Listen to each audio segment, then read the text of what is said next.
नमस्कार बंधुगण। आज दुनिया रे समस्ते सफल होगा चाहती, समस्ते खुशी रे बंचीबा चाहती, किंतु गोटे प्रश्न हेउछि आमे सतरे जीवन को बुझी पारिछुं कि? प्रतिदिन आमे अन्यर भूल को देखुछुं, किंतु केबे निजर मन को देखिछुं कि? अन्य को बदलाइबा पूर्वरु जदि आमे निज को बदलाई पारिबा तेबे जीवनर अधा समस्या आपे आपे समाधान हो जिवो। जीवनर प्रथम सत्य हेउछि सम्मान केबे मागिकी मिले नाही, एहा निजर चरित्र द्वारा अर्जन करने पड़े। थरे जने युवक जने साधु को पचारिले, गुरुदेव मनीषर सबुठारु बड़ शत्रु किए? साधु हसी कहिले, तार निजर अहंकार।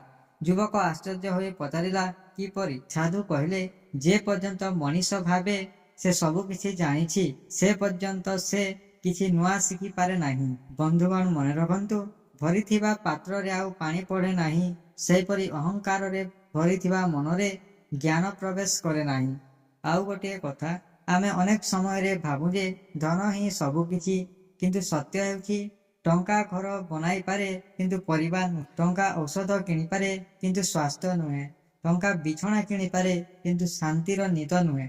सेतिपाई जीवन रे धन अर्जन करंतु, किंतु संपर्क हराई नुहे। जिए आपणको खराब समय रे आपणको साथी रे चिरा होई रहे, सेही हेउछि प्रकृत निजर लोक। आउ जिए भल समय रे मात्र आपणको पाखको आसे, से केवल समयर साथी। सबु बेले मने रखंतु, जीवन रे दुईटी जिनिस केबे भांगिबाकू दियंतु नाही, निजर विश्वास एवं निजर स्वाभिमान। एही दुईटी भांगी गले मनीष बंची थाई मध्य भीतरु भांगी जाए। जीवन रे भल मनीष हेबाकू चेष्टा करंतु, कारण भल नाम अर्जन करिबाकू वर्ष लागि जाए, किंतु ताहाकू हराइबाकू केवल गोटे मुहूर्त यथेष्ट।